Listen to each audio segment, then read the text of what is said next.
Bonjour communauté. Vendredi, vendredi le 12 juin 2026. Biso on a parlé. Parler du peuple yango grand monde. Grand monde.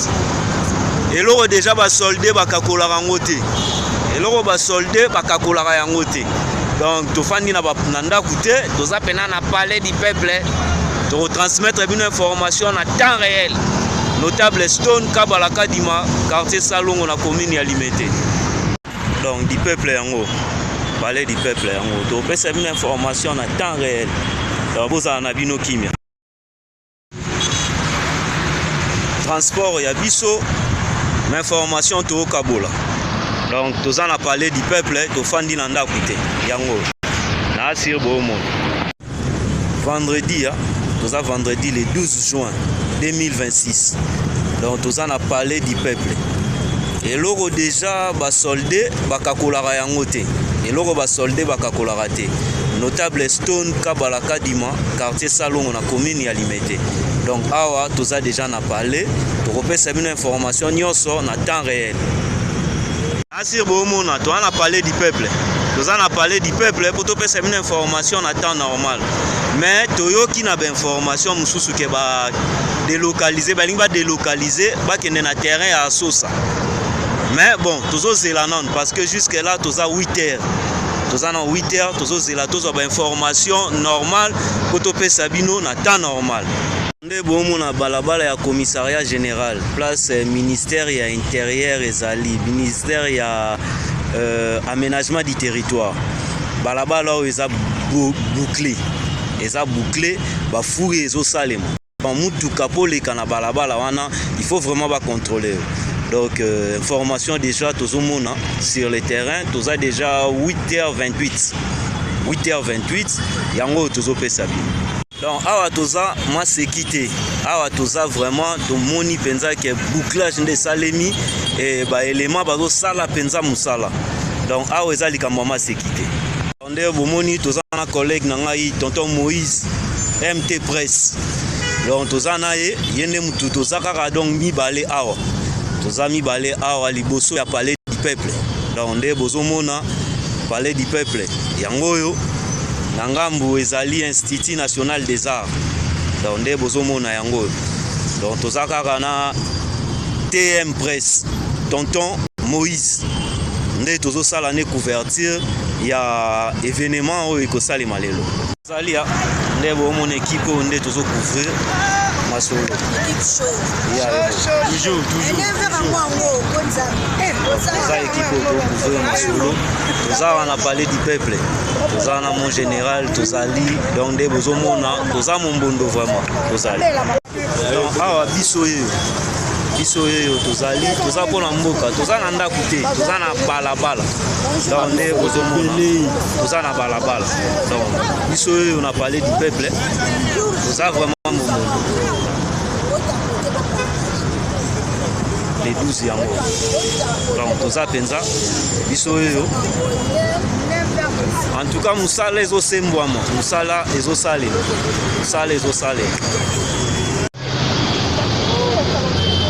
parler du peuple yeyo. Parler du peuple yeyo. Na ba confrères, na ba consoeurs, na biso. Donc yango yo. Ndeko. Pourquoi faire ça tali loba koloba? Ah minga koloba ça to bongo mesana. To ko accompagner la opposition. Ko ba ki ba ça sitting biso ndenge ba pandisa ngo ya mboka. Et pour la ko soit Bilili, il passe sur place, il est combien le Monica agent de l'ordre. Là, on peut négocier opposition. Éviter la tanami nous espérons que on respecte parole la maman. La politique, sur les gars, au petit mot d'ordre, salérité. Donc, carrière non, maman, crédibilité d'ailleurs. Aussi là. Par exemple, vous allez aller bâtir le bureau dans la terrasse, ça, à 14h. Puis nous, on va au ça, du peuple. Il est 9h du matin. Bon, il y a tout qui m'a bambou. Pas mettre moi gaz. Nous avons pour sa vidéo pour la communauté internationale.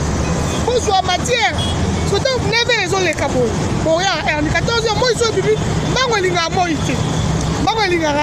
Au Kimi na tango, tu vas 13h. Milulu est ici. Et ça, Milulu. Et donc, c'est yango matinal. Après, nous le sili ba 13h to panzani. Président Fayulu, président Moïse, moto ezali. Toza la posa na bilo wobi bala. Oui, on s'est cité. Parler du peuple. Parler du peuple. Nous en avons liberté. Général, quand tu habites tout, la ville est calme. Donc, la ville est calme. Crédibiliser parole là, il y a un document. Depuis ton pouvoir. Donc, il m'a mangou, gaz, tout ça, c'est ça la bien. En tout cas, voilà. Tozali, donc, awa et minga koloba kote zati. Tozana parler du peuple, tozozela, tout pouvez revenir. Donc, les lois eza les 12, eza te que AI, awa eza AIT.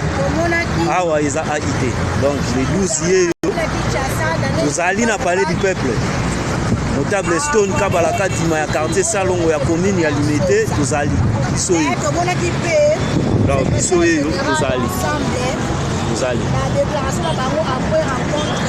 La combattance hier, vous avez la combattance hier déjà to comment déjà na tango donc c'est la vie de ouais, papa, Tozawa, Binomo Bomona, palais du peuple, inondé par la police, inondé par les FARDC. Pourquoi? Parce que le poids nini va inonder. Les lots, exemple, les 12 juin, vendredi, les 12 juin, Mokolo opposition. Et Tiaki, activité, il y a sit-in. Activité, on a Moussa, on a Nini, contre la loi référendaire pour référendum pour la changement de constitution. Mais le premier là c'est quoi? Parce que la réunion lobina autorité rebelle aux armes en Moka Daniel Bumba Lubaka et puis ça qui bango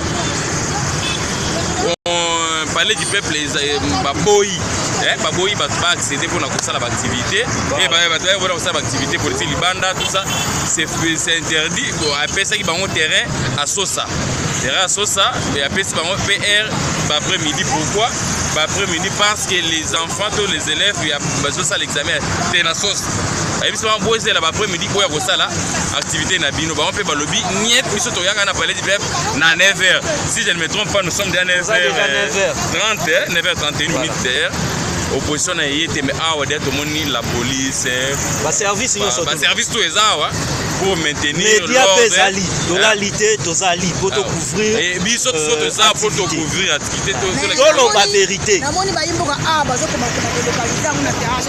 biso toza pour te couvrir biso toza au milieu du village pour to la qui sa réalité to la qui sa réalité voilà biso tozali pour to lo bakaka vérité to la qui sa réalité nini elekami nini esalemi toza na parler du peuple on a ba prince Penge ba Martin Fayulu to ebite soki embouteillage mais ba lekisa bango mbangu po et ça la bien merci beaucoup awa eza makambo koute awa eza makambo ya balabala donc bozomona ngai na parler du peuple toza déjà 9 heures passées donc bozomona ba service nyonso ezali général quand azali bozomona que la police ezali na fani na ndako te toza bien le 12 vendredi 2026 le 12 juin donc parler du peuple yango minga kolobezati batu bazawa bango basangani na siège ya Martin Fayulu SID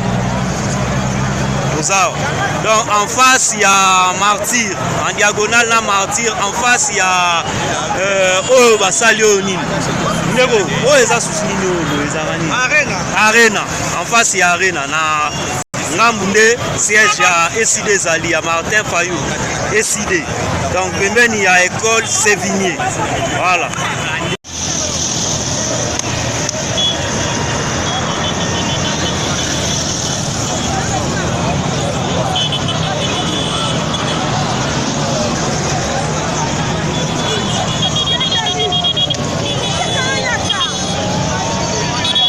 Ezali opposition te majorité te awa ezali balabala ezali ba congolais bazoluka solution pona Congo ndeko loba oyo limona bon akonga ngakina loba na makambo oyo nalingaki naloba na makambo oyo ezosalama parce ngai nafandaka na uti ya Brazzaville déjà nasali un mois naza congolais RDC 100%, le père et les mères. Bon nayi na manifestation oyo ezosalama awa na makambo su balobi ke ote non changement de constitution ote non changement de constitution te mais constitution eza bible te oyo biso toyebi ke kochanger te yaka bible mbako changer yango te. Même dictionnaire, chaque année, mot français, dans le dictionnaire, on peut changer ça. S'il y a des fautes, ils ont la carte pour nous changer, ils ont un problème. Bon, pour moi, dans mon acquis, je vais revoir la constitution pour que le peuple congolais puisse se sentir mieux à l'aise dans la carte de Mbokanaï. Pour moi, la dingue qui n'a vraiment, ils ont merci beaucoup. Donc, Toza pour le Congo, Toza pour le Congolais, pour le Congo et Kende Liboso. Merci beaucoup. Oeza TV, Oeza Radio T. Donc, ndeko, soko kopesa message wana obiso tolinga kola. Message wana moko, ndeko Tshisekedi ya kokoma mutu wa balete. Ako changer constitution wana te, biso to kotele nilaye ti na suka ndenge constitution epesi biso ndeko na. Merci beaucoup. Oeza Canal Presse T mais eza balabala. Toza liboso ya siège ya SID. En tout cas, elonge boyebi, boyokaka. Lelo toza nae. Merci beaucoup. En tout cas, awa toza liboso ya siège ya SID ndenge na lobby. Biso toza ba démocrate. Tolérance, il faut eleka. Tolérance ezala. Tozo solola na bandeko ya opposition, tozo solola na bandeko yo ya majorité. Tozo solola na mutu nyonso. Lelo toye pona lisolo na batu nyonso.